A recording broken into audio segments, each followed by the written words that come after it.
How you think about your life impact. Whoops.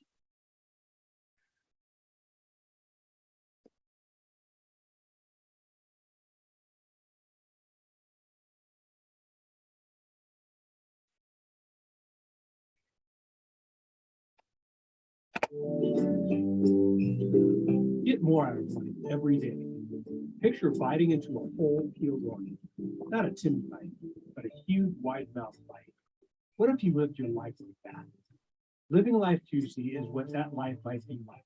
We explore how we be present and kind as we do great things.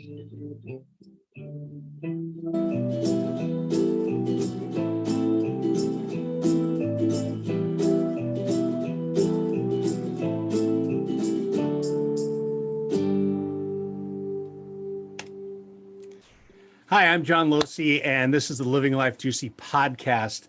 And this is where we explore how to be present and kind as we do great things. And the Living Life Juicy is a really poor translation of a verse from the Christian New Testament that where Jesus says that I've come that you might have life and live it abundant. I call that living juicy because it's like he's promising a way to live life where you just like biting into a peeled orange like an apple.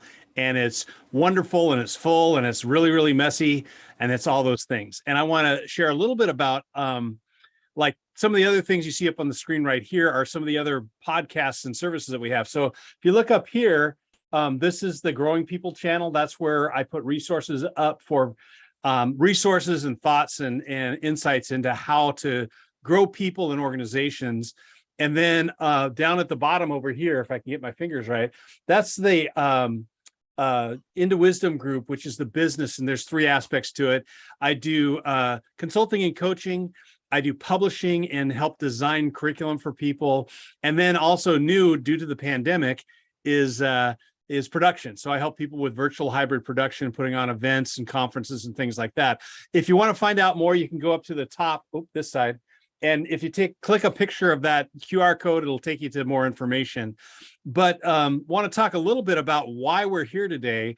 And I want to introduce you to a man named Alan Champkins, who is one of the blessings that I've experienced from the pandemic, because how else would I connect with somebody who our connection started in South Africa when he was in South Africa. And now, and we'll get into this, he's transitioned up to an amazing place. It's called the Ndubaluba Outdoor Centre in Zambia. So Alan, welcome, Alan. Glad you're here. And it's amazing what happened during the transition I was introduced to some amazing people like yourself, and I've really appreciated not only our conversations, but your posts on Facebook and in other places are thoughtful and insightful and bring in other resources. So I really appreciate that. So welcome.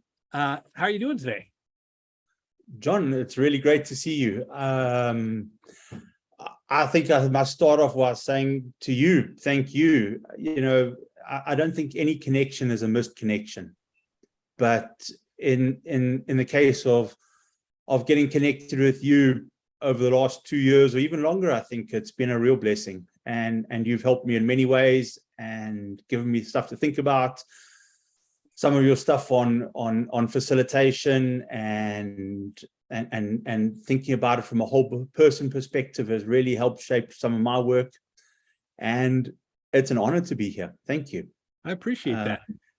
Yeah. Well, and instead of me trying to explain to the world what you do, I want to ask you, how do you describe what you do? Tell me a little bit about where you're at now and what do you do? Describe it to everybody for us. So my formal position is I'm the head of center at Ndubaluba Outdoor Centre in a place called Mukushi, Zambia. It's about 5 hours north of the the capital Lusaka. And I run an outdoor center that is owned by a school. The school's called Chengelo, and it's one of the top private schools in Zambia. And for years, I've dreamt of working with a school that owned an outdoor center. And last year, my dream came true. And I left South Africa in October in 2021, and I've been up here now for coming on 11 months. It's been a very different but an amazing journey. And yeah, it's a wonderful place. It really is. Yeah. So you said 11 months you've been there? I think that's it now. Yes. Yeah. So you're just finishing up. My hands because it'll give away my maths abilities. Yeah, but I mean, this is just getting into one full cycle for you for this year. Yeah. Yes. And that's my guess is that you're just starting to figure out what's happening there. I very much so. I did a global leadership course with Christian Camping International over the last 2 years, and one of the presenters, Rob Ribby, he was talking about onboarding and how it can take up to 10 months to get properly onboarded. And I would say that I am finding my feet now. That's probably the best way to put it. The Dunning-Kruger effect has been perfected. Yeah, for those of you who don't know what the Dunning-Kruger effect is, basically the people who are least competent usually overestimate their competency. And the secret to fighting it is having that beginner's mindset, that idea that you step in, wherever you step into, no matter your experience, you've got more to learn. So yeah, it's so like, it's such a great reminder to me to step in with, be convicted and convinced of things, but hold on loosely, because when you get new information, you got to be able to change that perspective. Yeah, very much so. I mean, I think I got the job because of 17 or 18 years of experience in the industry and a number of qualifications. And I stepped in thinking, well, here we go. You know, I'm coming into a new position. My predecessor had been here for, I think it was 25 years or 27 years. Big shoes full, and he'd left an amazing legacy. His name was Richard Thompson. And I realized when I got here just how little I know about a new country and the way things work, and how different it is even from South Africa. Yeah, I think that's like, so when I do a lot of like training for coaches and master coaches and facilitators and stuff, and one of the markers that tells me that a coach or facilitator is ready to advance is when they go, wow, I know so little. And it's one of the most encouraging things, because first of all, it might seem discouraging to say, man, I don't know a whole bunch, but the encouraging part is, look at how much there is to explore. And so if you have an explorer mindset, if you're an outdoor person, or you're just adventurous, whether it's in the outdoors or in business, when you realize that there's so much more to what you're talking about, to me, that's like exciting. And that gets into some of this living life juicy mentality, which is, man, if there's more to explore, there's more adventure left. Oh, absolutely. Absolutely. I was thinking of how when we first arrived here, so the center itself is about 14 hectares in size, but about 60 or 70% of the programs and activities we do is actually offsite. Most of it is on our neighboring farms, and the farm that we are on is 7,000 hectares. So when we arrived here, it was, let's walk around the corner, let's walk here, and don't get lost because it's all bush and forest and woodland. and as we've grown, so we've explored more and managed to figure out how to get back to places without getting too lost, getting our mindset orientated. And I think in many ways that's been the same as my journey even here with regards to the programs, the people, the systems, etc. is little forages out, finding myself comfortable, uncomfortable, pulling myself back into a safe space, going back out again.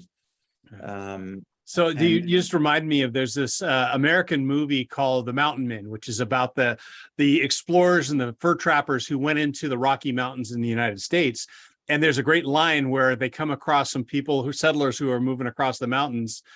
And the settlers say, "Hey, haven't you ever been lost?" And the mountain man says, "Never lost. Mighty confused for a few years, but never lost." And that's, to me, is a great mindset. As we're working through our lives, you're never lost. You might be confused, but as they say, the road is made by walking. And so oftentimes that confusion leads you to the next best step, if you're present enough to experience it. Very much so. And I think it also always goes back to, what is your foundation and what is your strength, and who are you and whose are you from a Christian perspective? Yeah. Because you've always got an anchor.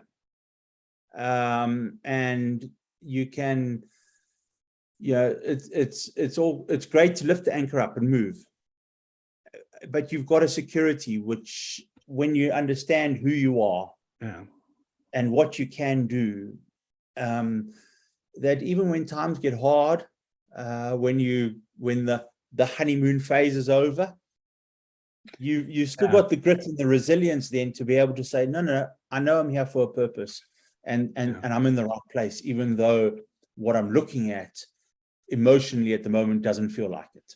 Yeah. And so that, I did a study one time on the word shalom or salam and the concept of peace. And it doesn't have anything to do with where you find yourself. It's all about your condition where you're at. And so I compared it to, if you're into bicycling, you have spokes on your tire. And when they're out of true, you can be riding on the smoothest surface in the world, but you feel out of balance. Whereas when you have your spokes accurately trued, so the tire stays center, you can be riding on a rough road and it's still manageable because of the condition of your spokes. And so shalom and salam is all about that peace that comes with your life being trued, like a really well balanced bike tire. Very much so. And I think more than anything, I'm learning here, we talk about what we can control and what we can't control. Yeah. And there's lots of things that I just have no control over in Zambia. I often, God's got a sense of humor in the places he takes me. And one of the things that I feel, one of my values is to be on time and to respond quickly to people and have people respond quickly back to me. Well, Zambia's perfected Africa time. Where it can take months for something to happen, and sometimes people just don't get back to you. And I find myself, but realizing that is, my response is my responsibility. Yep. Yeah. And I can't control anyone else, but I can respond how I can. I'm responsible for how I respond, and I'm responsible for what I show them still in that. Do I allow my frustration to come through, or do I be gracious about it? Do I learn patience through it? Do I learn to just trust where actually there is no other thing to do but to trust? Yeah. And that's where, forcing my expectations and standards on others isn't fair. And, Viktor Frankl's thing of that we can, our choice, and its secret is in our choicefulness. We can give up all of our other freedoms except for they can never take away your freedom to choose your response in any given situation. Exactly. And that comes with a pause. But before I want to get into, because you and I can chat like this all day long, but I want people to get to know you. And part of that is, tell me about we'll call it an origin story, but what path led you to where you're at today? Tell me just some of what is in your past that got you to where you're at. I think I'm grateful to my parents for taking me to beautiful places. They loved the mountains, and as kids, we would go on holiday. Not every holiday, but on our school holidays, we would go to the Drakensberg Mountains in South Africa for a couple of weeks, and I just grew to love the outdoors.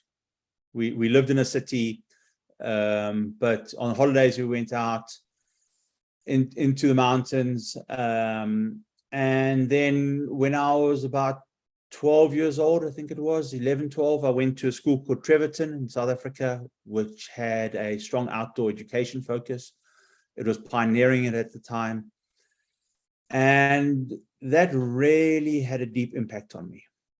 And on just, I love being outside. I love people. What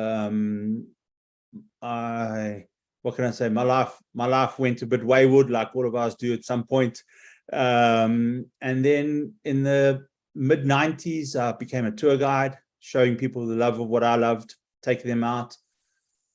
And of all things, this is where I say God has got a sense of humor. I decided that I was going to stop being a tour guide because I was tired of sleeping on other pillows and traveling and working weekends. And I went back into sales management, and I was in it for a year, and I was approached and said, you were interested in applying for a position at a youth camp. Are you still interested in it? And I think 3 months later, I found myself working for Scripture Union in South Africa, running a camp called Glenhaven. And that was in beginning of 2004. And I've had a journey since then, working with young people outdoors, both as a head of center and as a program manager in KwaZulu-Natal and outside Cape Town. And as I said, over the years, I saw lots of people come and go. And I think that one of the weaknesses of the school camp industry or ministry, let's say, if you want to call it that, is that people are with you for a short time and then they leave, and you have very little influence in their lives again or see the fruit of your work. And I'd been for me, the model of Treverton, where you had a school that was owned an outdoor center or ran outdoor programs, was the cherry on top of the cake. And there's very few like that in South Africa or in Southern Africa. And I'd heard about Ndubaluba in about 2017 or 2018. And there was an instructor position going, but with a family, we couldn't live off an instructor salary. And then during COVID, we'd made contact with Richard. In 2018, I think there was a Christian Camping Southern Africa conference, and Richard Thompson, who was then the head of Ndubaluba, came to South Africa, and we met and chatted at the conference. And then I saw the advert, and when was it? September 2020, I think it was, for Ndubaluba, for the head of center, saying he was leaving. But it was COVID, and outdoor centers and schools and that were either closed or in survival mode. Anyway, so I left it, and we were practically on limps at Simonsburg. And then in February last year, I can't remember if Richard got hold of me or I got hold of him, and we were discussing COVID protocols. And he said to me, "I'm surprised you haven't applied." And I went, "Yeah, but you know." What a compliment. That's a great compliment. We closed. And he said, "Well, you know, Ndubaluba is owned by Chengelo School, so 50% of our income comes from the school. And because it's owned by a school, when the school's open, we can continue to operate. If you're interested, you've got 2 weeks before the closing date."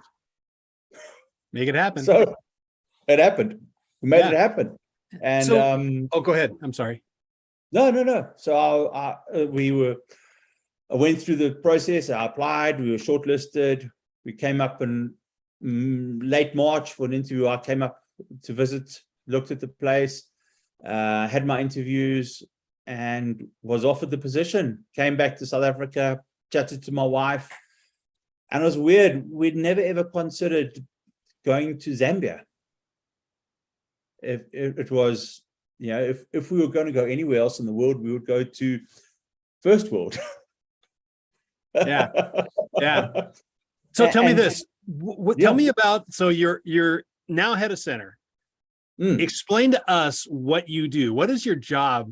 I can try to describe it, but you're the expert. What is it that head of center does at this outdoor center in Ndubaluba? It has big shoulders. So everything is what you're saying, like most camps. Not entirely. So we are, the ultimate responsibility falls between myself and then the head of the school of Chengela School. So as head of center, I sit on senior leadership for Chengela School, so I have an influence at the school itself. But my job here really is to oversee the whole site. I have an amazing team. I have a site officer, Joffrey. He's in charge of the catering and the site. I have a senior instructor, Joshua, who looks after all the instructors. My job is about 25% of my time is actually running programs and on the programs, and about 75% of it is either involved in the school and running and senior management at the school and admin here, I suppose, directing, casting vision, equipping, training, sometimes ordering t-shirts. Oh yeah. Yeah. So I am, it's different from where I was before, where you had to be a jack of all trades and sometimes a master of none. Here I have an incredibly capable team underneath me, which is an absolute blessing.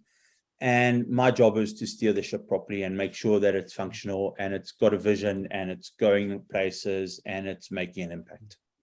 So that leadership function, not 25% around programming and the rest around leadership and strategy and organization. Is that a big change for you from where you were at in South Africa?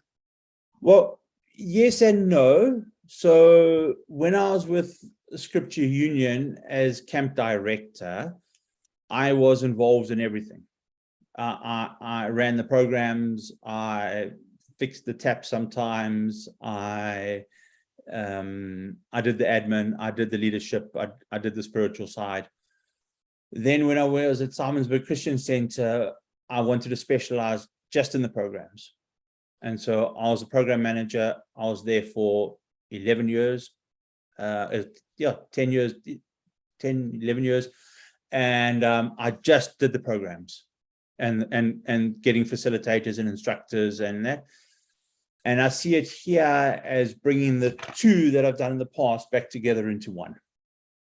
Yeah. So I think that's probably the best way to put it. Yeah. And I think, at least in my experience, there are times when I was the jack of all trades, master of none, because everything fell under my purview, especially if you're like in the camping world. That describes most small and medium-sized camp directors, where you're doing everything and you have a capable staff, but it's just not enough. And then you go back in the program world where you're directly involved with the facilitators and the instructors and the campers and the participants. But then it's like people don't realize when you step into what I would call a larger leadership role where you have staff to do all the doing. That's when it's really hard for people. And I imagine that you have the mindset of, well, I'm a doer. I do stuff. And to step back and trust your staff to do it, because you might be even better at them, but because you're so spread out, you can't perform at your highest level because you're doing you would have to do so many different things. So you've got to step back, and especially when you have a quality staff, and let them do their thing and let them own it so that you can steer the ship, like you said. Yeah, very much so. And I think it's been one of my challenges here is I came in with lots of ideas and only to find that actually I need to take a step back. And one of the things is, like example with the programs, is we run a massive variety of programs here, both on-site and off-site, and many of them to places that I haven't even been yet. So there's no ways that I could say I'm going to take over from somebody in an instructor position. And certainly from my senior instructor position, he's got more technical skills than I do. So I wouldn't even want to, tread on his toes and say, listen, I'm better than you because he's an incredibly capable person. And so for me, it's been both actually, Alan, yes, cast the vision, set the direction, put the sails to the ship, but be very careful how you do it. Mm-hmm. And at the same time, empower others to be able to do the work that they are doing. I think there's a myth in leadership that the leader has to be better than everybody else at their jobs. And I think you're in a situation of leading experts is a whole different thing, because what you need to do is honor and acknowledge their expertise and get rid of the obstacles that are keeping them from their top performance. And too often we don't even think about the obstacles we're laying down in front of our experts. And even if you are a co-expert in those things, your job in leadership is to remove barriers, not to create more or not to bring them back in. Yeah, and I see often my job is to equip others to be able to do their work properly. Yeah, my job is not to be the person who charges ahead and says follow me anymore. My job is to say, actually, this is how. Let me equip you to be able to do your work. Let me create the circumstances and the environment where you are happy to be able to say, actually, my boss trusts me and my boss believes in me, and therefore I'm able to give my best. Yeah. As long as you painted that clear vision, that you paint the target and allow them the expertise to shoot all at the same place. As long as you, and that part of a big responsibility in leadership is getting people to all shoot for the same target. And that's when you know everybody's working towards the same thing, then people are really going to work together. They'll give each other the benefit of the doubt if they know that they're all working towards the same outcomes. Now they can apply their expertise to get to that outcome. Even if I don't understand what they're doing, I know that their heart is in achieving that outcome. Yeah, for me, I agree with what you're saying. At the same time, because I've only been here for a short time, I'm still in the process of formulating that outcome. Yeah. So it's been a case of, actually, how can I support you to do your job at the moment with the transition? Yeah. One of the challenges that I realized when I arrived here was that we had, I think it was 5 major staff changes in my coming and others leaving, and some of them were in senior leadership. And so it was quite a thing to be able to just build people's confidence in me again, and in that change that's gone through, and to be able to say, you guys, actually, there's been 5 people that have either moved or come on in senior positions in the last 3 months. And it's let's settle the ship and let's steer it again. Yeah, it's a great, I mean, that transition right now, that unsettledness is a great opportunity to reaffirm and redefine the vision of where the school's going. And that doesn't happen with somebody walking in and just saying, here's where we're going. I commend you on your wisdom to hold back on casting vision before you understand the context in which you're casting. I mean, you got to figure out where they've been and where they're going, and make sure that it's an arc rather than a left turn. You know, it's connected. Don't think I've got it right. Because I say, one of my biggest assets is to be able to open my mouth and put my foot in it. Well, but again, failure is just your opportunity to find out where your next best step in growth is. Very much. If you don't put your foot in your mouth, you don't know what's wrong to say. Exactly. And one of the first things that I said when I got here, at the first staff meeting we had with everyone, I said, I'm not Richard Thompson. I'm not your former boss. I'm Alan. And Richard had left a month before I arrived, just due to circumstances of work permits and a few other things. So I said, actually, I'm coming in here completely green about the ears. There's a good thing to it, in that I don't know all the systems that he had in place. And there's a bad thing to it, that I don't know all the systems he had in place. Right. Yeah. So please understand, I'm not him. I'm Alan, and help me to understand how it works here, and how we can all get together and build this and keep it going and make it stronger. And it was about 3 months after that one of the staff came up to me and said, that was the one thing that you said that stood out to us the most, was you're not the same person. And that really helped us to understand you. Yeah. Yeah.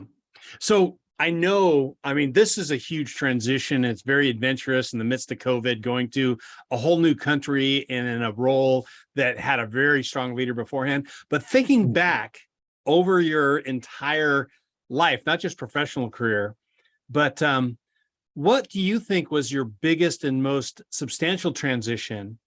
And what were some of the things that helped you navigate it? I think my biggest single transition was moving into the outdoor education, Christian camping industry. I would like to credit my Mike Smallbones, who was my boss, my predecessor when I was with Scripture Union. And he really kept in fact, we still keep in contact, not regularly, but we still keep in contact. And just having people around me who were able to build that and keep it going and encourage me. And then there were key, how can I say, I think, I don't want to put transition, but key, what can I say, inflection points maybe. And the first was Richard Louve's book, Last Child in the Woods. And really to understand that we're not just doing this for the sake of Christian ministry. We're not saying that it's any less, but it's not just about that. There's so much more physically, psychologically, emotionally, spiritually, conservation-wise, business-wise, future-wise, about having people getting out into the outdoors, especially young people. And then in 2018, I think it was, I started to look at emotional health and its impact on the outdoors and how we facilitate and how we work with people. And Claudia Root in South Africa ran a presentation for us, or a training for us at Simonsburg. And for me, that was a massive flick, another one of actually, wow. When you consider the emotional health and the emotional needs and how it all works together, it changed the way that I work with young people. And so when I've come here to Zambia, part of me is how can I say, I like to challenge myself. And so, you know, why am I doing things? Is this theory that, what can we talk about? Comfort zone theory is it right? Does it work? And I consistently ask myself, why am I doing this, and how can we do it better? And that's what I've come through now, is why am I doing this, and how can I do it better? Why am I running a center, and how can we run it better? And I think one of my, sorry? I was going to say, and that's so important for everybody to, you know, one of my biggest influence the last couple of years is a guy named Todd Bolsinger, who wrote a book called Canoeing the Mountains, which is about leadership. It's about the Lewis and Clark expedition that explored the brand new territory in North America for the U.S. And they thought they'd be canoeing across the continent when really they ran out of water and then turned into mountaineers. So what is it like to lead off the map? He also wrote a book called Tempered Resilience, which is masterful use of the metaphor of blacksmithing and forging for resilience and leadership. And one of the things that he says is that, you know, leadership, any leadership worthy of the name, is about change. Because if you're not leading change, you're not leading, you might be managing or caretaking. And so when you're talking about that, having that mindset of, man, what's next? And as soon as I stop looking about, if you think that you're done, if you, okay, we're set, we're good, then immediately you're starting to fall behind. because leadership is leading change.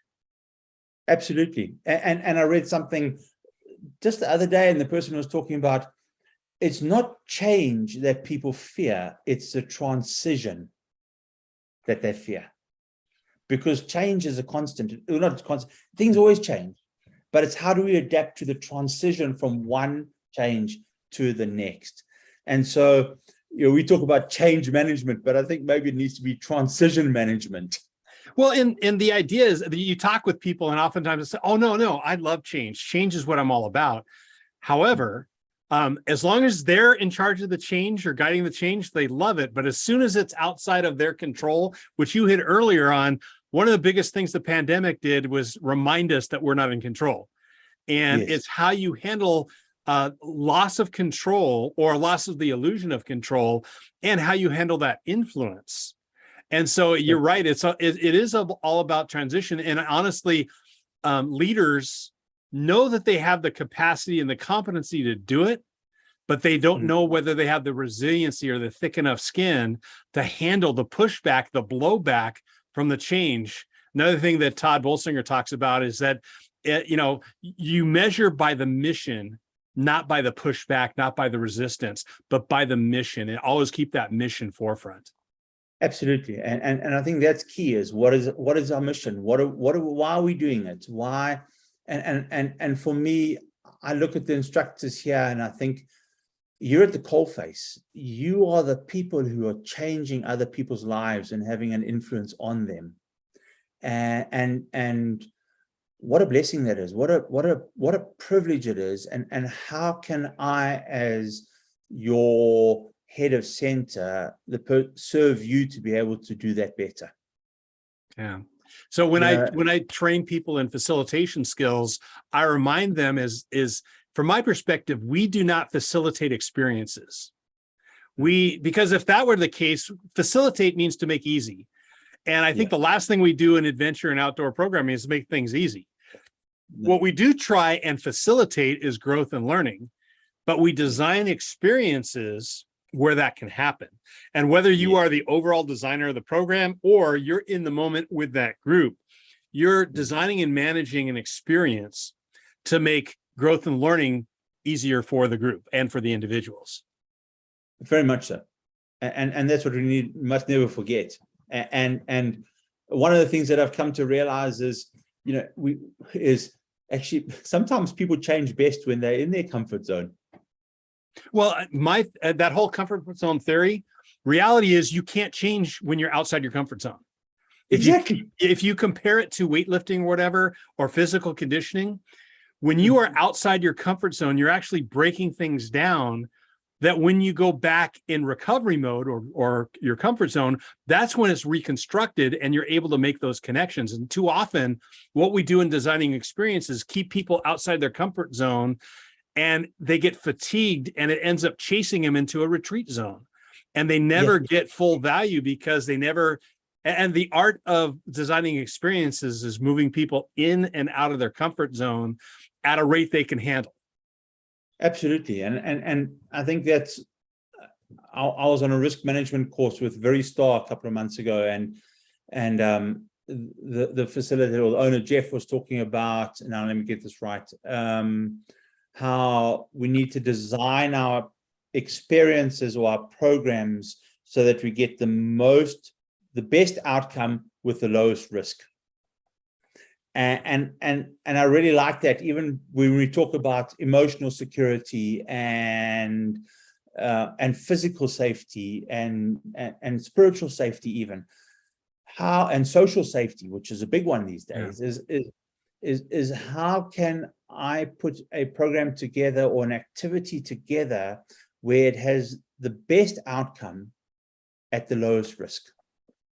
And I'd like to talk about, when I talk about that stuff, I prefer to talk about risk management rather than safety, because safety tends to mean that I'm putting my life and my safety, emotional, physical, any other, in your hands as a leader.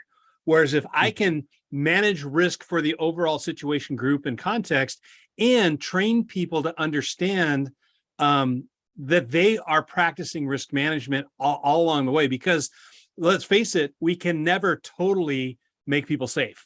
There's always a risk of injury or danger whenever we do actually anything. But if we can help people understand that they have a responsibility in managing their own risk. Now, what we bank on is perceived risk versus actual risk. Yes. And helping people understand that right now we're managing behind the scenes, we're managing the ultimate risk. But you need to decide, and this is, what Tom Leahy talks about, the challenge of choice is training people to manage their own risk at where they are just taking one step in outside their comfort zone rather than ski jumping over the edge, Yeah. No, I forgot to say that was one. Tom Leahy's talk on challenge by choice was one of the pivotal moments in my thinking on the theory behind why we do what we do. It was that was really a big eye opener. Yeah.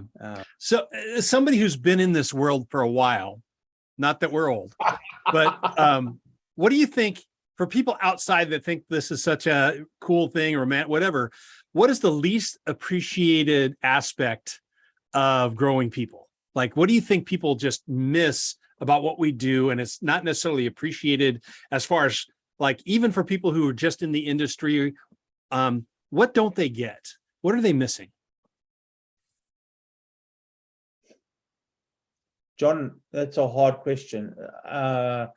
I think the first thing that comes to my mind is that people want to grow for themselves.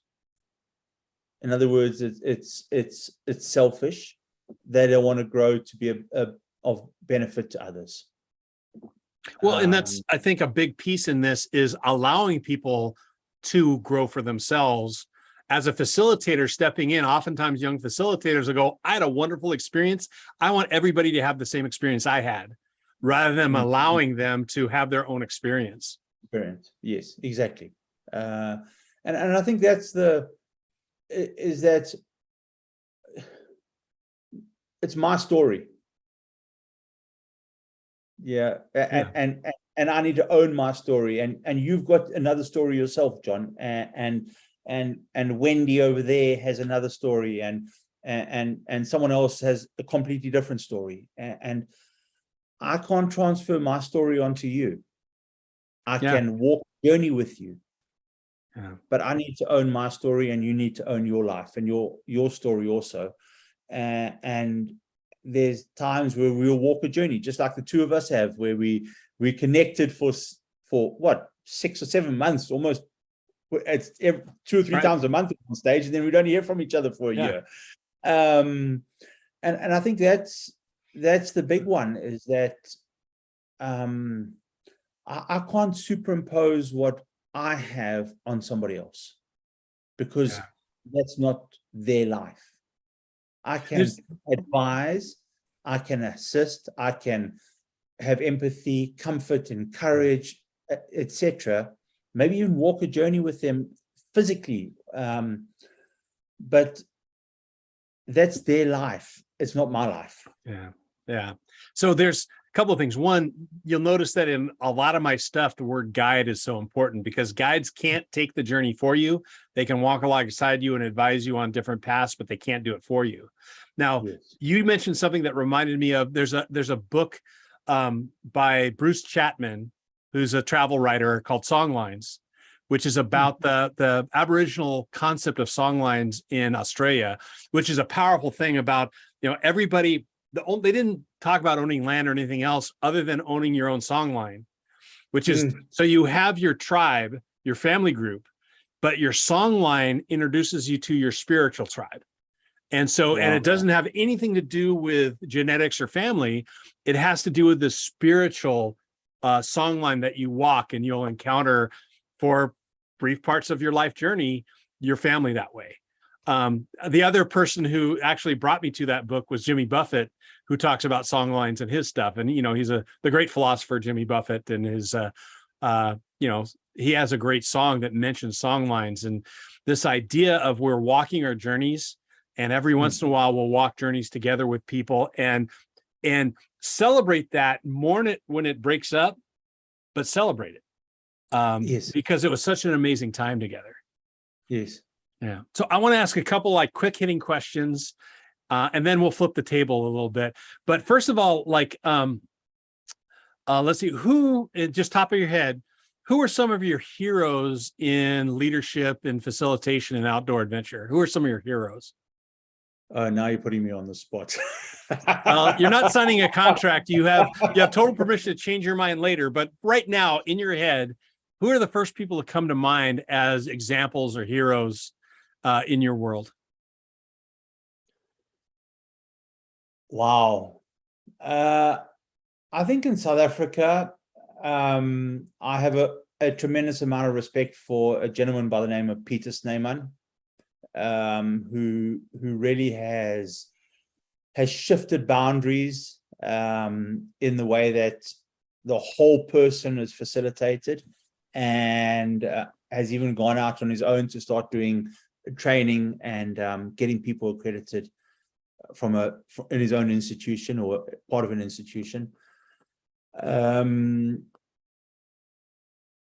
I have really enjoyed connecting with a group from Australia called Inside the Outhouse.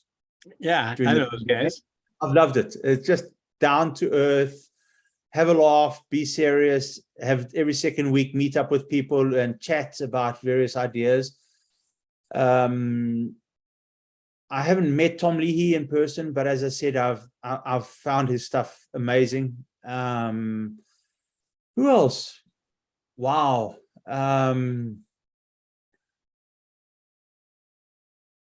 Richard Louv in his book, Last Child in the Woods.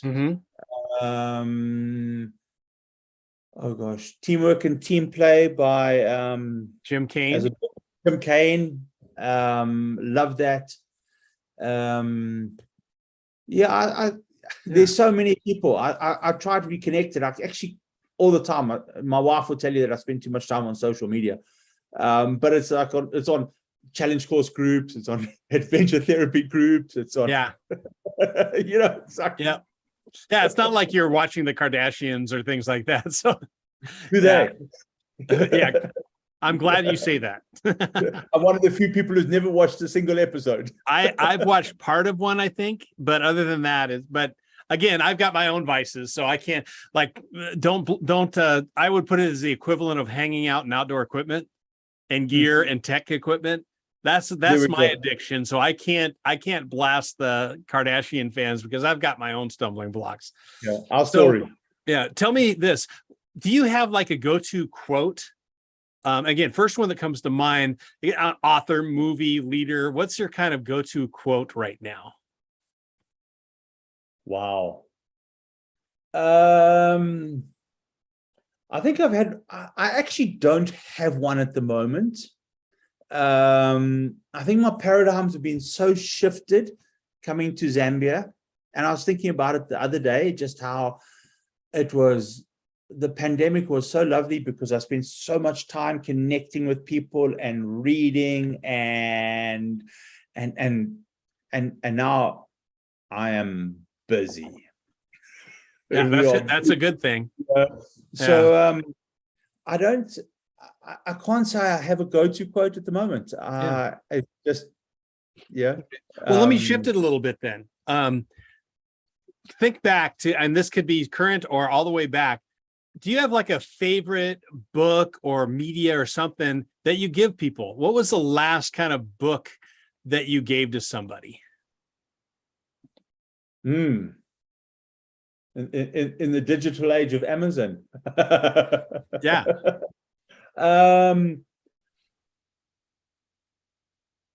Wow. Well, it sounds like one of the ones that you recommend a lot is the outdoor. Richard Louv. Yeah, would be one that I gave away some time ago. That would definitely be one of them, and recommended a number of times. Can you say that? What's the title of that book again? Last Child in the Woods. Okay. By Richard Louv, Louv. Great. I'll make sure to put that into reference stuff. I think that's probably one of the books that I can say of all of them that I can recommend people to read if they for getting a different perspective on how we do it and the benefits of why we're doing the outdoors and the importance of it. It's one of them. Yeah. Okay. Yeah. So now let me switch the turn the tables a little bit here, and I'll give you a chance to take a breath as I talk a little bit about it. I want to give you a chance to interview me really quickly. So what are you curious about? I'm going to give you 3 questions where Alan takes over Living Life Juicy and asks John 3 questions that you're curious about. And I'll try and give, I can't promise I'll answer the question, but I'll give you a response at the very least. Okay. I won't ask you favorite quotes or favorite books.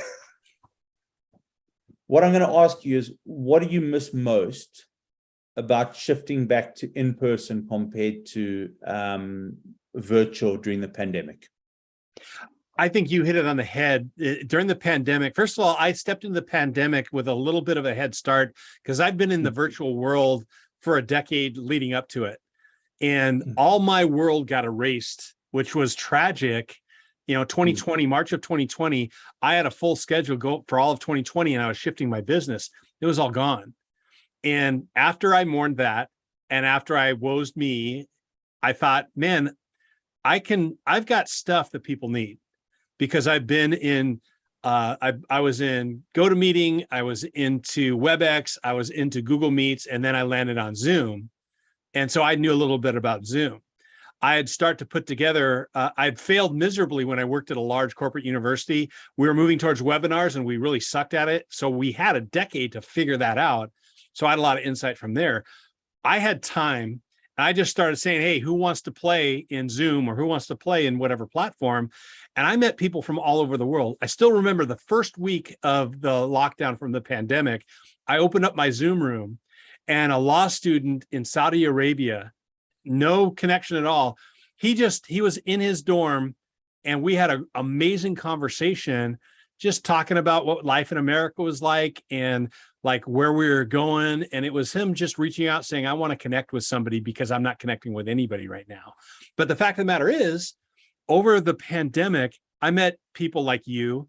I knew Jim Keen from beforehand, but we'd be together once a year, maybe. And then we're like seeing each other every other week. Or twice a week sometimes. And then same with Tom Leahy and Dan Miller and these other people who from all over the world and all over the country, I was in constant contact with, and we built up great relationships. One other thing that came out of the pandemic was what we call the Kind of Book Club, where there's a group of 4 of us that get together and we've gone through a bunch of different books, because we end up so much, we might start with a book, but then it gets into our lives. And it was a wonderful experience. And this summer in particular, I really felt the loss as everybody went back to their busy lives. And I was missing those connections. And that's what I missed the most. It's great to bring back that in person and the special things that happen as far as building connection. I know that there's some people out there that say, wow, virtual's awesome. We can get everything that we need done virtually. I'm like, well, it's more powerful than we think, but we still need to connect with people in person in the same room at times. We just have to make sure that we get full value out of those interactions. Yeah, very much so. I actually loved the pandemic. In that sense of view, I didn't like being stuck inside and not being lockdowns and not being able to work and that concern. But I think I connected with more people that inspired me in a year and a half, or in a year in particular, than I had in a decade before. And I hope we don't, and I'm working towards this, I hope we don't drop everything we learned over the pandemic just because we can go back to in person. But man, there were so many valuable lessons in that. Very much so. Yeah. And I find myself now, it's so busy in person that I've neglected or haven't had time for the virtual. Well, and so the connections that you built up, you're now losing. Yeah. But again, it's that songlines concept. Absolutely. And also I think learning, and this is a big thing from right now, the concept of margins, in that margins are where the creativity happens. Margin is where the restoration happens. And in a book, the margins is where you write your own thoughts. Right. And the problem with, and oftentimes if the book content goes all the way to the edges, if something goes wrong, you have no margin for error. And the idea is reframing how we use our margins now. Yeah, very much so. Very much so. And adapting both. Yeah. So question number 2. Question number 2. I remember you sent me your facilitator training handbook, and really grateful for that. And one of the things that you had in there was the 5 parts of your comfort zone, with comfort, fear, and growth, and spiritual, emotional, physical. And don't neglect any of those 5, because you might be strong physically, but you're in your fear emotionally or socially, etc. What would you change in that document after writing it now, and why? I think it's not so much that particular model, because I think it's a really helpful entry point for that concept of wellness and wholeness. I think I would put more like, once that's out there, and I love, there's an exercise, and I'm trying to find it, but this idea of when you overlay the comfort zone model with the comfort zone, growth zone, retreat zone. I actually add another one in the middle there that's called the don't waste my time zone, where you're boring people so much that it looks like they're in retreat. But then I overlay that with the wellness wheel or wellness concept. Yes. And I think that in and of itself, creating those 2 things together is so helpful. And when I train facilitators, I would spend more time emphasizing the importance of understanding the different comfort zones and what it looks like. So when you're talking about like emotional, outside your emotional comfort zone or emotional trauma, all that kind of stuff, that feeds into how you as a facilitator deal with that. You don't meet them in the emotional trauma. You support them in every other area so that they develop the skills to address the emotional trauma. Now, if they're in retreat, then you need to figure out a way to get them back into their comfort zone so that and then help them with, and this is where counseling and therapy comes in. What we do is therapeutic, but it's not therapy. Yes. And what we can do is, so if let's say they're having physical challenges, it's not about us solving the physical challenges. It's us supporting them in their emotional, intellectual, spiritual areas, in social areas. We support them there so that they have the capacity to address their challenges.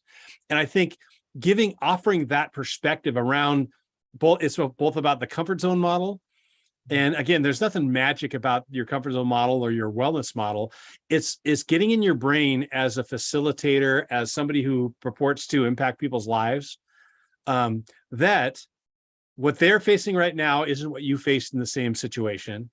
And your job is to be present and kind as they're facing these challenges. And it's not about you solving the challenge for them. You let them walk and generate their story. And the danger is, too often what we do when we solve problems for people is we create a dependence, almost an addiction, on external factors to solve our problems. And that's not what we should be about. So and that's a great question. And what would I change on that? It wouldn't necessarily be the model itself. It would be how I take it deeper. I'm a big believer that models, I collect models and no model fits reality. But if I can switch things around and have it be a great entry point for understanding something, it's what you take past it. That's what I guess I'm saying. Okay, lovely. No, I agree with you on that one. Thank you. Okay, then last one. Ooh. I'm an advocate for outdoor learning, outdoor education, Christian adventure learning. I see on many groups, particularly in the US, that there's a that it's been a really challenging year for many young people, particularly parents and camps, with numbers declining, with people not having so much interest in the outdoors as much as they did before, for whatever reason. And also parents really getting, not just helicopter parents now, as in, I don't want to even let my child out of the sight. Everything has to happen. I need to be constantly informed, which restricts freedom, restricts growth, and in some ways is a threat to the whole let's create managed risk and and perceived risk rather than physical risk to help you to grow and experience new things in the outdoors. What is your advice on how to continue to grow the industry and to keep it as something that we believe is important? Yeah, I think that's a huge challenge. And I think the response is feeling a loss of control. A lot of people respond by trying to grab more control, even though it's illusion. They try and control more. So I think a big part of it is it actually goes across the board. It's this concept. It's not about time management or energy management. It's about self-awareness and self-management for the parents to understand what's going on, become aware of these stories they don't realize they're telling themselves about reality. And the idea that there's so many things that we're not aware of, these stories that impact our behavior, and we don't even realize it. So I think the first piece is raising these stories to consciousness, and helping everybody, not just parents, but kids and employees and lots of different places, to raise these unconscious stories to an awareness level, because you can't manage something you're not aware of. So if we can help, and it's not like your salespeople are doing therapy on people, and that's not the case. I think it's about how you are present in the industry and in the world and how you represent yourself. You have to help people feel safe about what they're doing, but you've also got to get into their heads about what we're doing is we're giving life skills for a better life. And part of what we're doing is teaching people this self-awareness and self-management, which is far better than any practical budgeting or all the stuff that we get that thinks is going to make our lives better has to start with servicing the stories we tell ourselves, becoming aware of where we're at, and then managing those things. I break it down into you need to be aware of your pace, your energy, and your focus. Those three things are like a graphic equalizer that when you step in, you can manage your life better when you understand where you're at and what's needed in any context. Now, for parents looking at the possibility or exploring outdoor and adventure stuff, it's a matter of realizing that you're trying to control something that's out of your control, and you're reinforcing a myth about it. And helping people understand hey, you can't control your child's life, even when they're just going off to elementary school. You've got to equip them to be able to handle the things at their depth. And the best way to do it is to send them on an adventure, whether it's in the outdoors in the wilderness, or how you view school as an adventure, and you give them the tools to navigate that adventure with the support that they need. So there's no easy fix on that. It's going to take some time. And we do find ourselves, at least in the world of camping and education, we find ourselves with a new mindset around the parents and the kids that are stepping into our world. Yeah, it is a challenge, isn't it? Yeah. But for me, it just raises the level of saying we really need to prove to people, one, we are excellent at what we do. Secondly, that we have a good safety record. And thirdly, that we do care and we do try our best to make a difference, a positive impact in people's lives, and that impact will carry on. It's not so much about the certificate, it's about the character. Well, and it's the old value proposition and a brand new one, which is, yes, it's fun. Camps and all this stuff is a blast and it's fun, but you go back to, ultimately, it all goes back to changed lives. And the value Exactly. proposition isn't just that we're changing lives, it's that we're equipping lives to live better. And perhaps Yes. it's the answer might be for camps to re-examine the value proposition they put out there and make sure that it is what their client base values. And that's exactly what I said to the leadership team here at Chengela School at one stage. I said, we're in such a unique position, because if we talk about raising holistic children, but if your school is focused just on academics with very little exposure to the outdoors, or very little exposure to the world in a social sense of view of going to other communities, you are going to raise students who will go automatically into academic type of professions. They'll end up in the city. Yeah. If your school is focused on agriculture, let's say, as its predominant thing, or conservation or the outdoors, you're going to have people that are going to move towards outdoorsy type of industries, because that's the influence that they've had. If your school is very much focused on social justice and helping the poor and working with underprivileged communities, that's where you're going to raise doctors, and you're going to raise lawyers, and you're going to raise social workers and teachers. And we sit in such a unique situation here, where the school, Chengela, owns an outdoor center. It has strong academic grades, and it also is in some places involved in social justice and social needs. And the result of that is you actually give your students the ability to make a free choice.